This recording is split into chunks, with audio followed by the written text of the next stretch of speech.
तो हम लोगों का चैप्टर है आंकड़ों का प्रयोग, है ना। अच्छा एक बात बताओ, क्या अब तक में जितना भी चैप्टर बीता उसमें सबसे इजी चैप्टर ये है या नहीं है? सबसे इजी चैप्टर है। खैर जो भी हो, हम लोगों ने जैसे ये चैप्टर शुरू किया तो मैंने आपको बताया था कि ये जो आंकड़ा या आंकड़ों का प्रयोग ये सब काम है, ये गणित के किस शाखा में इसकी पढ़ाई होती है? गणित के यानी मैथमेटिक्स का ढेर सारा पार्ट होता है, अलजेब्रा है, ट्रिग्नोमेट्री है, आगे पढ़िएगा आप लोग ये सब, अभी बस नाम बताए थे। तो गणित का कौन सा भाग में ये सब का पढ़ाई होता है? सांख्यिकी। बहुत ही अच्छा, किसने आंसर दिया है? चलो बहुत अच्छा, थैंक यू सो मच कि आपने जवाब दिया। तो मैथमेटिक्स का अनेक पार्ट में से एक पार्ट है सांख्यिकी, है ना। और सांख्यिकी के अंतर्गत हम लोग पढ़ते हैं ये वाला चैप्टर। सांख्यिकी को इंग्लिश में कहा जाता है स्टैटिस्टिक्स, नहीं स्टैटिस्टिक्स। इसी में हम लोग को पढ़ना पड़ता है आंकड़ों का प्रयोग। फिर हमने जाना था कि आंकड़ा क्या होता है, नहीं क्या होता है आंकड़ा? कोई भी जानकारी जो संख्या में प्राप्त हुआ है उस संख्या को आंकड़ा कहा जाता है, यही बताया गया था। फिर उसके बाद जब आंकड़ा हो गया था तब फिर बताए थे कि उसको सारणीबद्ध रूप में कैसे लिखा जाता है, बताए थे कि नहीं। उसके बाद फिर तब हुआ था टेलीमार्क, नहीं टेलीमार्क।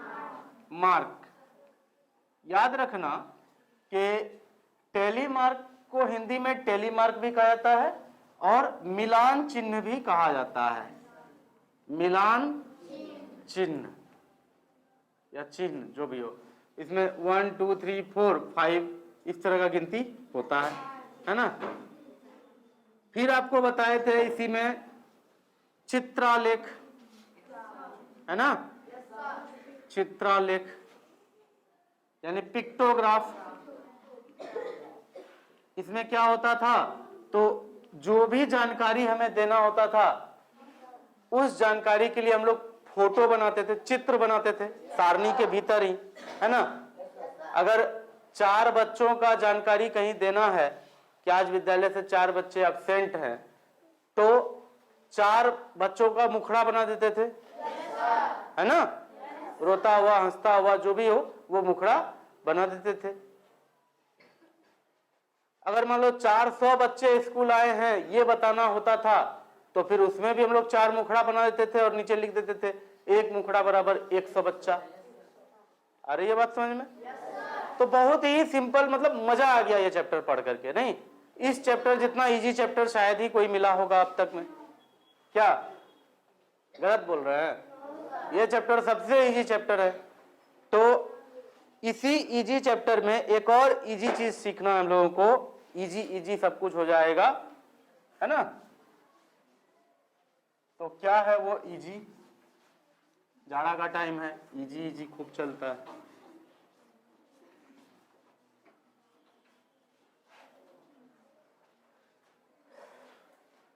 तो एक टॉपिक जो हम लोगों को अभी सीखना है वो है बार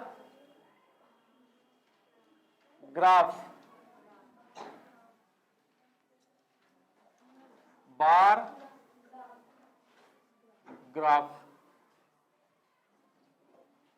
हिंदी में बार ग्राफ भी कहा जाता है, हिंदी में इसे दंड आलेख भी कहा जाता है। एक्चुअल हिंदी इसका दंड आलेख ही है, बार ग्राफ तो यही इंग्लिश का एक प्रोनाउंसिएशन है, दंड आलेख। ठीक है, कोई दिक्कत है इसमें? नहीं ना। और ये दंड आलेख ऐसा टॉपिक है जो बचपन से अब तक में तुम लोग कम से कम 200 बार देखे होगे और यूज किए हो इसका, तुम खुद से यूज किए हो, खूब यूज किए हो। तुम्हें बताऊं कैसे यूज किया आपने? सबसे पहले तो ये बता देते हैं, दंड यानी बार का मतलब होता है सरिया, छड़, रड, ठीक है ना। दंड का मतलब होता है सरिया, छड़, रड, जो तुम समझ लो, सलाखें, जेल का सलाख होता है, सलाखें, छड़िया, सरिया, छड़, रॉड, तुमको जो समझ में आता है तुम समझो। पोल समझ में आता है, पोल समझो। दंड का मतलब वही होता है। Any problem? बार लिखा हुआ कहीं पर भी रहेगा, आप समझ में आ जाएगा कि कोई भी खड़ा रड जैसा कोई चीज है उसी को बार कहते हैं। कोई दिक्कत है इसमें? समझ में आ गया? अब देखो, तुम लोग जब भी क्रिकेट देखते हो इस तरह का कुछ आ जाता है स्क्रीन पर, ठीक है? ये ऐसे रहता है इस तरह से, ठीक है ना? यहां रहेगा लिखा हुआ 104, यहां लिखा रहेगा ऐसे करके ऐसे एक ठो,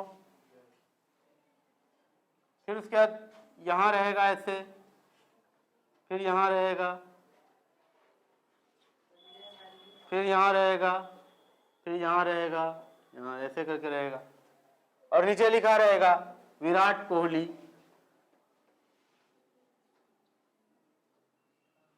यहां या फिर इसी में लिखा रहता है विराट कोहली, ठीक है? इसमें लिखा रहेगा मान लो रोहित शर्मा, रोहित शर्मा। इधर अलग अलग रहेगा और कौन कौन प्लेयर्स हैं, शिखर धवन और हार्दिक पांड्या। क्लास चल रहा है, आइए कमेंट। नमस्ते नमस्ते नमस्ते नमस्ते। तब इधर का रास्ता कैसे भूल गए? सर हम तो उस दिन भी आए थे। हाँ आप आए थे, कुछ विशेष लोगों से कह रहे हैं। बाप रे बाप, पहचानने में नहीं आता सर है। हम लोग जा रहे हैं स्टेडियम क्या चीज के लिए? कबड्डी खेलने के लिए।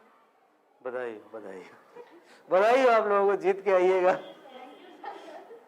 किसमें किसमें है मैच? सर पता नहीं, हम लोग तो जिला स्तरीय पे खेल रहे हैं। पहले वहाँ पे खेले थे ब्लॉक स्तरीय पे, तो उसमें अच्छा। सेलेक्ट हो गए। हाँ अब जिला स्तरीय पे जा रहे हैं। चलिए, बहुत अच्छी बात, thank you, best of luck, एकदम बढ़िया से जाइए। नियम सारे पता है ना? आप लोग कबड्डी बोलने में बहुत एनर्जी वेस्ट कर देते हैं, कैसे पता है? नहीं ना बोलते हैं? सर बोलते हैं, थोड़ा बोलते हैं। क्यों बोलते हैं? वहाँ ध्यान इस बात का रखना है 30 सेकंड में वापस आना है रेड करके। नहीं होता सर, वहाँ पे सीटी बजाता है, बोलता है जाने के लिए। बिल्कुल, वो घड़ी देख करके सीटी बजाते हैं, घड़ी नहीं, अंदाजा रहता है उन्हें। आपको भी अंदाजा रखना है। अगर आप 30 सेकंड से ज्यादा दूसरे का खेमा में रह गए ना, आप सांस तोड़े या ना तोड़े, 30 सेकंड से ज्यादा रह गए आप आउट हो जाइएगा। सर उधर से आता है तो सर पहला लाइन टच करना रहता है। सर वो लोग नहीं भी करते तो उनको छोड़ देता है। उसमें आप लोग नोटिस कराइए, अगर वैसा होता है तो आप लोग वहां पर खेल बंद कर दीजिए। आप लोग बोलिए कि नहीं हो रहा है, कुछ हो रहा है, अंपायर के द्वारा कुछ यहाँ शैतानी हो रहा है, क्लियर होकर बोलिए। नहीं नहीं खेलेंगे, तब हम बेईमानी अगर सामने वाला करेगा नहीं खेलेंगे। क्यों खेलेंगे? ऐसे ही जीत जाइए ना, मतलब खेल का नाटक फिर क्या करना है? आप ऐसे ही ट्रॉफी रख लीजिए अपने पास, हम भी अपने घर में रहते हैं। एकदम ये सब चीज में वोकल होइए, ठीक है? जाइए अच्छे से, बेस्ट ऑफ लक।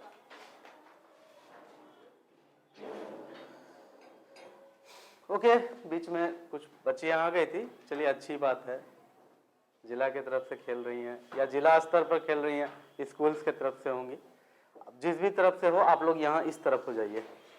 तो रोहित शर्मा के सामने, इसके सामने यहाँ लिखा रहता है मान लो 80, फिर यहाँ लिखा हुआ है 40, फिर यहाँ लिखा हुआ है 15, कोई जीरो पे भी आउट हुआ है क्या? इस तरह से अलग अलग प्लेयर है। तो ये क्या ऐसा ग्राफ आप क्रिकेट देखते समय नहीं देखते हैं?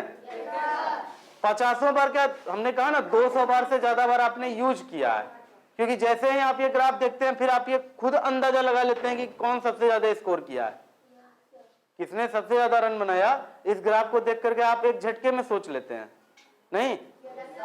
अगर मान लो ये एक पैराग्राफ में लिख के आता बड़ा सा टीवी स्क्रीन पर कि विराट कोहली ने 104 रन बनाए, फुल स्टॉप, रोहित शर्मा ने 80 रन बनाए, फुल स्टॉप, फिर आगे रहता शिखर धवन ने 40 रन बनाए, फुल स्टॉप। फिर उसके बाद आगे रहता हार्दिक पांड्या ने 20 रन बनाए, फुल स्टॉप। इस तरह से लाइन बाय लाइन लिखा रहता। उसको पढ़ के समझने में जितना टाइम लगता उसका कितना गुना टाइम में ये हो गया, आधा भी नहीं लगा। तुम ही सोचो, वो जानकारी अगर लिख लिख करके शब्दों में, वाक्य में, सेंटेंस में दिया जाता, जितने समय में तुम्हारे भेजे में आता उतने समय में मैच बहुत आगे निकल चुका होता है। जितना देर में तुम इसको पढ़ के समझता तब तक में ये सब प्लेयर 104 को 120 भी कर चुका होता, नहीं होता? लेकिन जैसे स्क्रीन पे ये फ्लैश होता है आप तुरंत समझ जाते हैं, अरे रोहित शर्मा 104 पे खेल रहा है, और सॉरी विराट कोहली 104 पे खेल रहा है, रोहित शर्मा 80 पे खेल रहा है। सटाक से दिमाग लेता है, जरा सा भी लेट नहीं होता है। नहीं, वही अगर सेंटेंस में लिखा रहता तो फिर बहुत लेट लग जाता, पढ़ते समझते। कभी समझ में आ भी सकता था, कभी नहीं भी आ सकता था, भेजा में आता, फिर आने में देर होता है तो मजा भी नहीं आता है। इसमें क्या है कि तुरंत समझ में आता है तो तुरंत मजा आता है। क्या समझ में आ रही है ये बात? उसी तरह से ढेर सारा चीज का ग्राफ आता है, कौन बॉलर कितना विकेट लिया उसका भी ग्राफ आ जाता है। आ रहा है बस समझ में? कौन सा बॉलर के ओवर में कितना रन बना है उसका भी ग्राफ आ जाता है। इस तरह का जो ग्राफ होता है इसी को कहा जाता है बार ग्राफ, क्योंकि यहां पर रड के जैसा खड़ा आपको मिलता है, नहीं मिल रहा है? एक सरिया जैसा खड़ा नहीं है, सबका डाटा एक सरिया जैसा खड़ा नहीं है। इसीलिए इसको कहा जाता है दंड आलेख, यानी कि बार ग्राफ। क्या मुश्किल है अब इसको समझना? बहुत ही इजी है, बहुत इजीली समझ में आ भी गया होगा। कोई दिक्कत? इस तरह का क्वेश्चन है। और देखो उसमें भी कहा जाता है कि जो बार ग्राफ है वो दो तरह का होता है। एक होता है वर्टिकल बार ग्राफ, एक होता है horizontal bar graph. Vertical bar graph को हिंदी में कहते हैं ऊर्ध्वाधर दंड आलेख, और हॉरिजॉन्टल बार ग्राफ को हिंदी में कहते हैं क्षैतिज दंड आलेख। ये जितना लाइन अभी बोले हैं ये कुछ समझ में नहीं आया होगा, मुझे भी पता है, ठीक है ना? तो देखो समझो बात को, पहले तो चौक अवेलेबल करा दो, पहले से करके रखना चाहिए।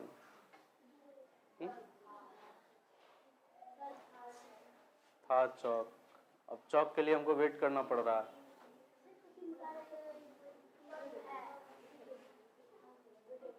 और नहीं तो फिर आप लोग अगर देखिए आप लोग लेते आते हैं चौक तब ना, हम नहीं लाते हैं। नहीं तो फिर रजिस्टर लेके जब आते हैं उसी समय हम चौक लेके आ जाएंगे। चौक लेके आते हैं, देखते हैं आप लोग पहले से लेते आए हैं, फिर वो चौक वेस्ट ही हो जाता है। चलो देखो यहाँ, ओके देखो ये तो एक तरह का ग्राफ ये है। एक और तरह का ग्राफ हम बनाते हैं बोर्ड पर, इसमें और भी प्लेयर हो सकते हैं लेकिन हम 3 ही प्लेयर पर इसको रोक रहे हैं। देखो इसी बात को, जो बात ऐसे लिखा हुआ है, इसी बात को ऐसे भी लिखा जा सकता था।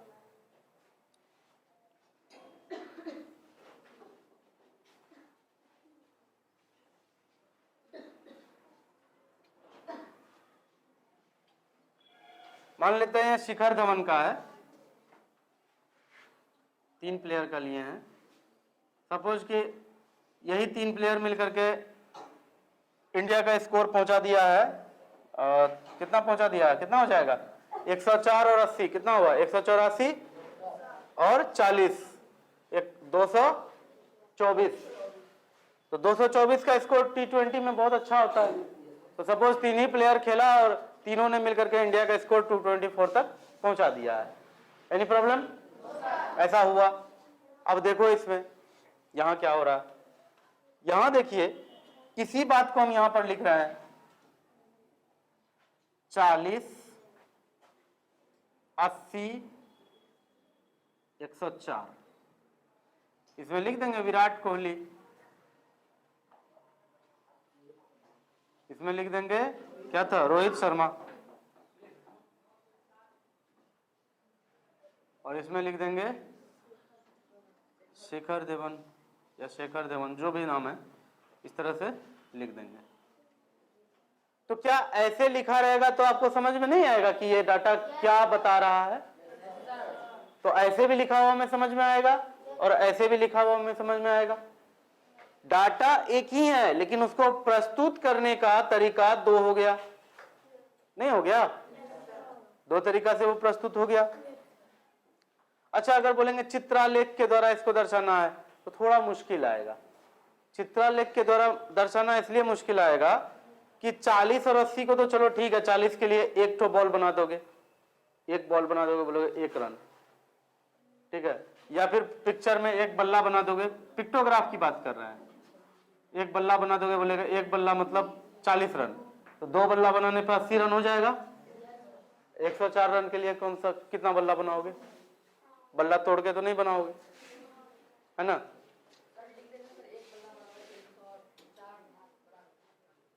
तो फिर इसको कैसे दिखाओगे?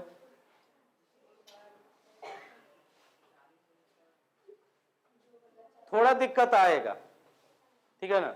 करने के लिए किया जा सकता है कि 20 रन के लिए एक बल्ला बना दें, तो यहां 2 बल्ला बनेगा, इसके लिए 4 बल्ला बनेगा, इसके लिए 5 बल्ला, एक बॉल बना करके लिख देना, एक बॉल बराबर 4 रन हो जाएगा तब। लेकिन उसके लिए तब अलग से समझना पड़ेगा, देखना पड़ेगा कि इस पिक्टोग्राफ में एक बल्ला का क्या मतलब है, बॉल का क्या मतलब है, वो थोड़ा सा लेंदी प्रोसेस होगा। लेकिन ये जो होता है ना बार ग्राफ, ये देखते साथ दिमाग में आने वाला ये ग्राफ है। इसलिए तुम देखता होगा कि मैच के बीच में इस तरह का लिस्ट बहुत ज्यादा आता है, चाहे ऐसा चाहे ऐसा, दोनों ही बहुत ज्यादा आता है, क्योंकि दोनों समझाने में बहुत नंबर 1 है। इसको देखते साथ जितना जल्दी समझ में आता है कि कौन सा प्लेयर कितना रन पर खेल रहा है या कितना रन पर आउट हो गया, ये जल्दी समझ में आता है। नहीं, इवन क्या करता है कि बाकी जो प्लेयर आउट हो गया उसका रेड कलर में उजला रंग से लिखता है, बाकी में ग्रीन कलर से उजला रंग में लिखता है, ताकि पता चले कि ये खेल रहा है, ये सब आउट हो गया, और ज्यादा क्लियर हो जाता है। नहीं, ठीक है। तो मेरे ख्याल से दंडा लेख लिखने का 2 तरीका होता है, इस बात में किसी को कोई परेशानी नहीं है। चलिए, अगर नहीं है तो अब देखो आगे। ये जो छड़ एकदम खड़ा है जमीन पर, जो छड़ जमीन पर पूरा खुट्टा जैसा खड़ा है, इसको कहा जाता है वर्टिकल। क्या कहा जाता है? वर्टिकल, ऊर्ध्वाधर, ऊर्ध्वाधर। इसमें तुम यही जान लेना, जो उठा हुआ रहता है वही ऊर्ध्वाधर होता है, जो उठा हुआ है वो ऊर्ध्वाधर है। तो इसका उल्टा तब सोच लेना, जो सोया हुआ है वो है क्षैतिज। वो क्या है? क्षैतिज, यानी हॉरिजॉन्टल। हॉरिजॉन्टल हमेशा देखो, अभी 6th क्लास में हो तो याद कैसे करोगे? याद ऐसे ही करना पड़ेगा। जो उठा है ऊर्ध्वाधर, ऊर्ध्वाधर को इंग्लिश में कहते हैं वर्टिकल। जो सोया है उसको कहते हैं क्षैतिज, क्षैतिज को इंग्लिश में कहते हैं हॉरिजॉन्टल। तो बार ग्राफ यानी दंड आलेख 2 प्रकार का होता है, वर्टिकल बार ग्राफ यानी ऊर्ध्वाधर दंड आलेख, क्षैतिज बार ग्राफ या क्षैतिज दंड आलेख यानी कि हॉरिजॉन्टल बार ग्राफ। कोई दिक्कत? अभी यहां दिक्कत नहीं है, कल पूछेंगे फिर बहुतों को दिक्कत होगा, इसलिए बेटर है ये पिक्चर बना करके इसको रट्टा मार लेना पड़ेगा आपको। आज अगर समझ में आ गया है ना, तो देखो समझ में कंसेप्ट आता है, ये टर्म अपने आप में थोड़ा नया शब्द आ गया है, तो इसको आपको थोड़ा रट्टा तो लगाना ही पड़ेगा। रट्टा हर जगह नहीं लगाना चाहिए, लेकिन जहां कुछ नया आ जाए लंबे समय तक उसको दिमाग में बनाए रखने के लिए रट्टा तो लगाना ही पड़ेगा। और डेली एक नजर इसको देखना भी पड़ेगा, जो उठा हुआ है वो ऊर्ध्वाधर है और जो सोया हुआ है वो क्षैतिज है। इन्हीं वाणी के साथ आज का क्लास को यही समाप्त करते हैं।